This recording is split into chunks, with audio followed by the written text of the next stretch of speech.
ஜெய் வாசவி வேலும் மயிலும் துணை.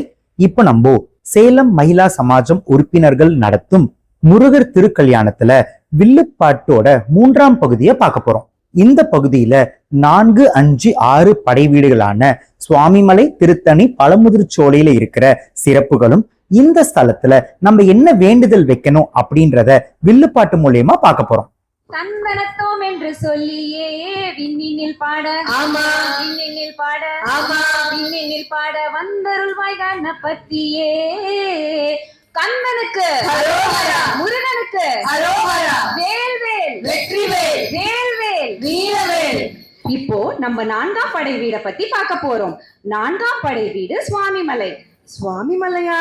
ஆமா, சுவாமிமலை தான் 4ஆம் படை வீடு.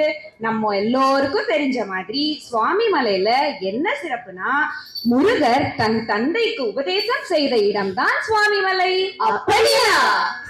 ஆமா ஆமா, நாங்களும் கேள்விப்பட்டிருக்கோம். ஒரு மகன் தந்தைக்கே உபதேசம் செஞ்ச ஸ்தலம் தானே. ஆமா, குழந்தைங்க கிட்ட இருந்து பல சமயத்துல பெரியவங்க பல விஷயத்த கத்துட்டு இருப்போம். ஏன், நமக்கு கூட அந்த மாதிரி அனுபவம் கிடைச்சிருக்கும். இந்த காலத்துல சின்ன குழந்தைகளே எவ்வளவு அறிவுபூர்வமா பேசுறாங்கப்பா. அதுல நமக்கு கூட எவ்வளவு ஞானம் கிடைச்சிருக்கும். சரியா சொன்னீங்க.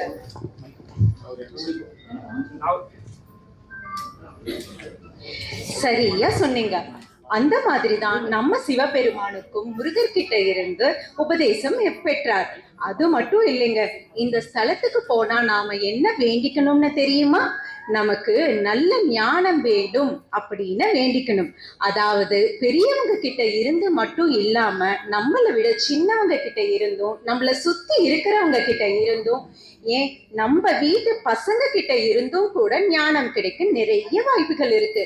இதுல ஏதாவது ஒரு ரூபத்துல நமக்கு ஞானம் தேவைப்படும் போதெல்லாம் கிடைக்கணும்னு சுவாமிமலையில வேண்டிக்கணும். அப்படியா? ஞானம் கிடைக்க வேண்டக்கூடிய இடம் சுவாமிமலை. இன்னும் வேற என்ன வேண்டுதல் வைக்கலாம்? நம்ம வீட்லயும் ஸ்கூலுக்கு போற குழந்தைங்க இருப்பாங்க. இந்த கலிகாலத்துல குழந்தைங்க தனக்கு சொல்லி கொடுக்கிற ஆசிரியர்கள் மேலேயே குற்றச்சாட்டு வைக்கிறாங்க. அப்போ பெற்றோர்கள் குழந்தைங்க கிட்ட என்ன சொல்லி புரிய வைக்கணும்னா, ஆசிரியர்கள் நமக்கு பாடம் சொல்லி கொடுக்கிற குரு. குற்றச்சாட்டு இருந்தா அவங்க கிட்ட பணிவா, மரியாதையா, பொறுமையா தான் எடுத்து சொல்லணும் அப்படின்னு நம்ம குழந்தைங்களுக்கு பெற்றோர்கள் எடுத்து சொல்லணும். அப்படி சொல்லியும் புரிஞ்சிக்காத குழந்தைங்களை சுவாமிமலைக்கு கூட்டிட்டு போனா ஒரு குருவுக்கு எப்படி மரியாதை கொடுக்கணுமோ அப்படி மரியாதை கொடுப்பாங்க. அதாவது சிவபெருமான் உபதேசம் செய்தது தன் மகன் தான் அப்படின்னு நினைக்காம ஒரு குருவுக்கு எப்படி மரியாதை கொடுக்கணுமோ அப்படி பணிவாதான் கேட்டாரு நம்ம கைலாசாதிபதி. பவ்யமா முருகர் முன்னாடி முட்டிக்கால் போட்டு உபதேசம் கேட்டார் அப்படின்னு சொல்லுவாங்க. ஆமாங்க ஆமாங்க, நிறைய போட்டோல கூட பார்த்திருக்கேன். சிவபெருமானே பவ்யமா முருகர் முன்னாடி உட்கார்ந்துதான் உபதேசம் கேட்டார். இந்த மாதிரி உங்க குழந்தையும் இருக்கணும்னு ஆசையா இருக்கா? அப்ப கண்டிப்பா சுவாமிமலைக்கு கூட்டிட்டு போய் தரிசனம் பண்ண வைங்க. அது மட்டும் இல்ல, இப்ப நமக்கு வயசாகிடுச்சுன்னு வச்சுக்கலாம். அப்ப நம்ம பெற்றோர்களுக்கு என்ன வயசா இருக்கும்? அவங்க சின்ன குழந்தையாவே மாற ஆரம்பிச்சிடுவாங்க.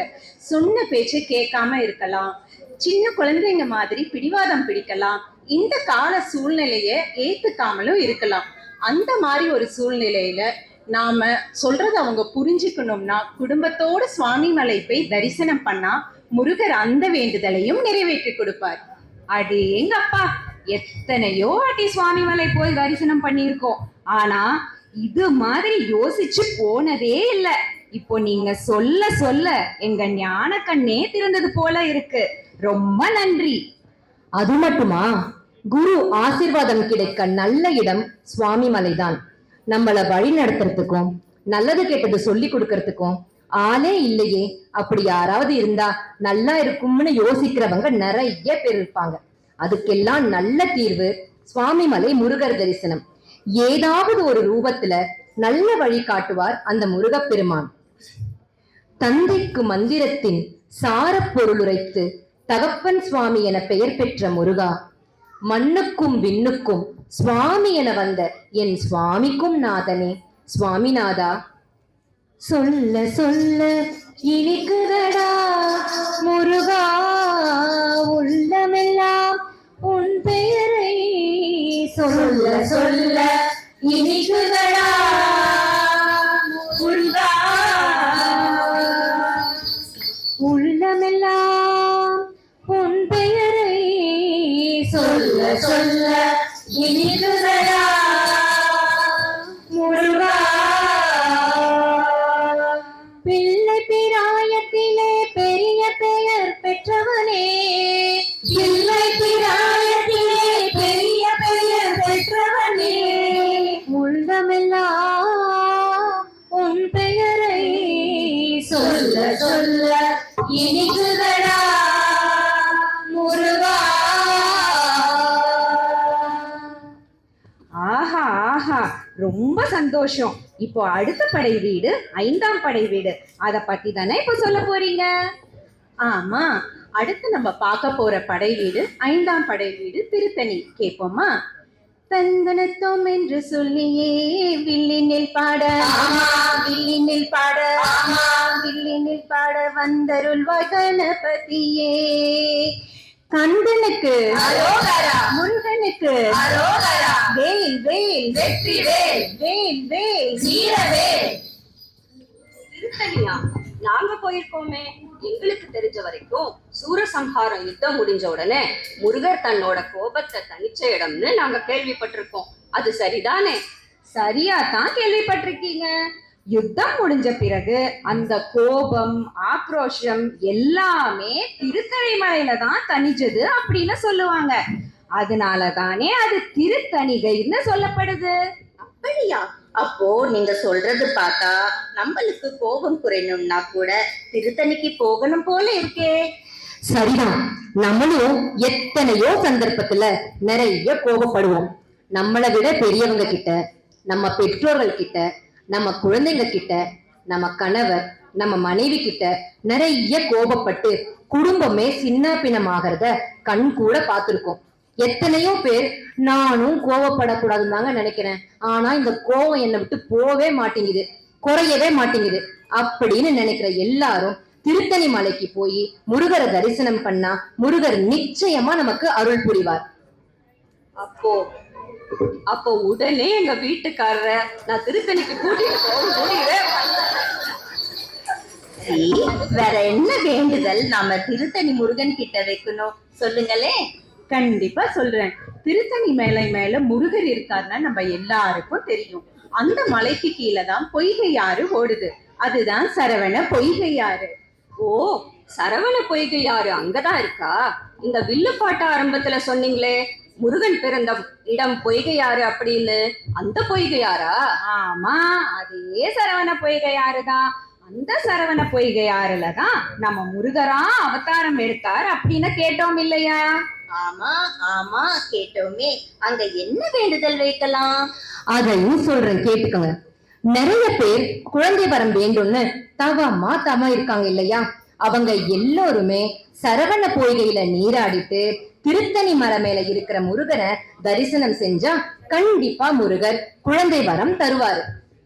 முருகர் எப்படி பொய்கை ஆற்றுல பிறந்தாரோ அதே மாதிரி ஒரு பால முருகன் அவங்க வீட்டிலையும் பிறக்கணும்னு வேண்டுதல் வச்சா கண்டிப்பா முருகர் நிறைவேற்றி கொடுப்பார். அது மட்டும் இல்லாம கார்த்திகை பெண்கள் முருகன் அங்கதான் வளர்த்தாங்க.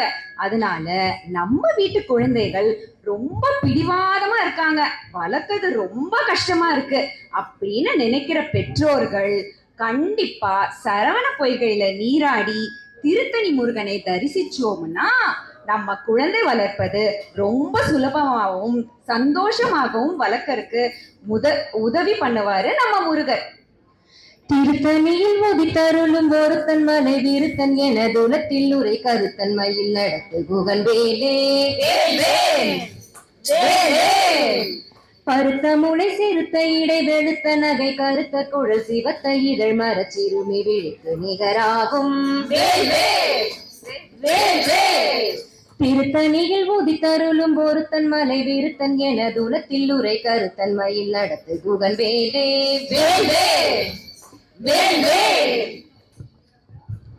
அடடா, நீங்க ஒவ்வொரு படை வீடு பத்தியும் அங்க வைக்க வேண்டிய வேண்டுதல் பத்தியும் சொல்றத கேட்கும் போது எனக்கு நிறைய பேர் மனசுல வர்றாங்க. அவங்க கிட்ட எல்லாம் நீங்க பழனிக்கு போங்க, நீங்க சுவாமி மலைக்கு போங்க, நீங்க திருத்தணிக்கு போங்க அப்படின்னு சொல்லணும்னு மனசுல ஓடிக்கிட்டே இருக்குமா. தாராளமா தாராளமா எல்லார்கிட்டையும் இத பத்தி சொல்லுங்க. அந்த மாதிரி அவங்க கோவிலுக்கு போய் வேண்டிக்கிட்டு அந்த வேண்டுதல் நிறைவேறினா அது உங்களுக்கு புண்ணியம் தானே. சரியா சொன்னீங்க. கண்டிப்பா எனக்கு தெரிஞ்ச எல்லார்கிட்டையும் அவங்க பிரச்சனைக்கு தகுந்த மாதிரி அந்தந்த படை வீட்டை பத்தி நான் நிச்சயமா சொல்லி புரிய வச்சு அந்தந்த கோவிலுக்கு அவங்கள சந்தோஷமா போயிட்டு வர சொல்லுவேன். நிச்சயமா சொல்லுங்க. இப்போ நம்ம 6ஆம் படை வீடு பத்தி பார்க்க போறோம். கடைசி படை வீடு. அது என்ன படை வீடுன்னு உங்களுக்கு தெரியுமா? தானே? ஆமா, கரெக்ட்.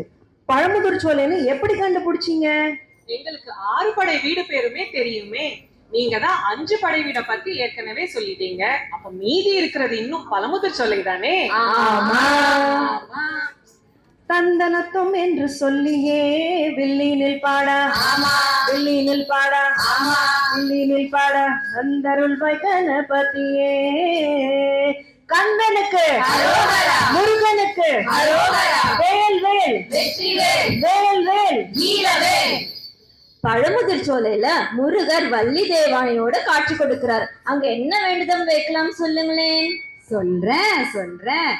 கூட்டு குடும்பமா வாழணும்னு ஆசை இருக்கு, ஆனா அதுக்கு நிறைய தடைகள் இருக்கு அப்படின்னு நினைக்கிறவங்க இங்க வேண்டுதல் வைக்கலாம். எல்லாரையும் பாக்குறோமே, இப்ப ரொம்ப அட்டென்டிவா இருக்கீங்க. ஓகே, அதே மாதிரி கூட்டு குடும்பமா வாழ்ந்துகிட்டு இருக்கிறவங்க சின்ன சின்ன பிரச்சனை வந்து பிரியற மாதிரி இருந்தாலும் இந்த பழமுதிர் சோலையில வேண்டினா குடும்ப சமேதமா இருக்கிற இந்த 6ஆம் படை முருகர் பிரியாம இருக்கிறதுக்கு நிறைவேற்றி வைப்பாரு. அப்படியா? ஆமா, சொல்ற மாதிரி பழமுதிர் சோலையில வள்ளி தெய்வானையோட காட்சி கொடுக்கிறார் தான் நம்ம முருகர். ஆனா அது எப்படி கூட்டு குடும்பம் ஆகும்? அம்மா, அப்பா, மனைவி, குழந்தைங்கன்னு எல்லாரும் சேர்ந்து இருந்தாதானே அதுக்கு பேர் கூட்டு குடும்பம்னு சொல்லுவாங்க. அதனால அந்த சந்தேகத்தை நிவர்த்தி பண்ணுங்களேன். கண்டிப்பா நிவர்த்தி பண்றேன். நீங்க சொல்ற மாதிரி பழமுதிர் சோலையில வள்ளி தேவயானையோட மட்டும் காட்சி கொடுக்கல, கூடவே சிவபெருமானும் அதே ஸ்தலத்துல காட்சி கொடுக்கிறாரு. சிவபெருமான் மட்டும் இல்லைங்க, அதே மலையில கொஞ்சம் மேல் நோக்கி போனா அங்க ராக்காயி அம்மன் அப்படின்னு அம்பாள் பார்வதி தேவியும் காட்சி கொடுக்கறாங்க. சோ அப்பா அம்மா வந்துட்டாங்களா? அது மட்டும் இல்ல, அங்க மாமனார் கூட காட்சி தரார். பழமுதிர் சோலை மலை ஏறத்துக்கு முன்னாடி அடிவாரத்துல பெருமாளும் இருக்கார். கள்ளழகர் அப்படிங்கிற தெய்வமா. அந்த பெருமாள் யாரு? முருகனோட மாமனார் இல்லையா? தாய், தந்தை, மாமனார் அப்படின்னு எல்லோருமே இருக்கிற அந்த பழமுதிர் சோலை அமைஞ்சிருக்கு. அப்படியா? கேட்க கேட்க சந்தோஷமாவும் ஆனந்தமாவும் இருக்கே. ஆமாங்க, கூட்டு குடும்பம் ஒற்றுமை அப்படின்னு மட்டும் இல்லாம நிறைய பெண்களுக்கு அவங்க தந்தையும் அவங்க கணவரும் ஒன்னா சேர்ந்து சந்தோஷத்தை பகிர்ந்துக்கிட்டா எவ்வளவு நல்லா இருக்குங்கிற ஆசை மனசுல ஓடிக்கிட்டே தான் இருக்கும். அதுக்கும் ஒரு தீர்வு இருக்கு. பழமுதிர் சோலையில குடும்பத்தோட காட்சி தர நம்ம முருகரை தரிசனம் பண்ணா அந்த வேண்டுதலையும் நிறைவேற்றி வைப்பார் நம் முருகர். கணவர் தன்னோட மாமனார் மாமியார் கிட்ட நெருக்கமாவாங்க. அதே மாதிரி மனைவி தன்னோட மாமனார் மாமியார் கிட்ட நெருக்கமாவாங்க. இந்த ஒற்றுமை கொடுக்கிற ஒரே ஸ்தலம் பழமுதிர் சோலைதான். சபாஷ்! வேல் வேல் முருகா, வேல் முருகா, பழமுதிர்வாழும் வேல் முருகா, வேல் வேல் முருகா, வேல் முருகா, பழமுதிர்வாழும் வேல் முருகா, சாய்ந்தாடு முருகே சாய்ந்தாடு, சந்தன குடமே சாய்ந்தாடு, கோலமயிலே சாய்ந்தாடு, கொஞ்சம் புறாவே சாய்ந்தாடு, பண்பை தருவான் அப்பனுமே, வேலை தருவான் அன்னையுமே, துணையாய் நிற்பான் அண்ணனுமே, பெண்ணை தருவான் மாமனுமே, பாடலை தருவோம் நாங்களுமே, பாடலை தருவோம் நாங்களுமே. வேல் வேல் முருகா, வேல் முருகா, பழமுதிர்வாழும் வேல் முருகா, வேல் வேல் முருகா, வேல் முருகா, பழமுதிர்வாழும் வேல் முருகா, பழமுதிர் வாழும் வேல் முருகா, பழமுதிர் வாழும் வேல் முருகா. அப்பப்பா, ரொம்ப சந்தோஷமா இருக்கு. கூட்டு குடும்பம் எப்படி இருக்க முடியும்னு அற்புதமா சொன்னீங்க.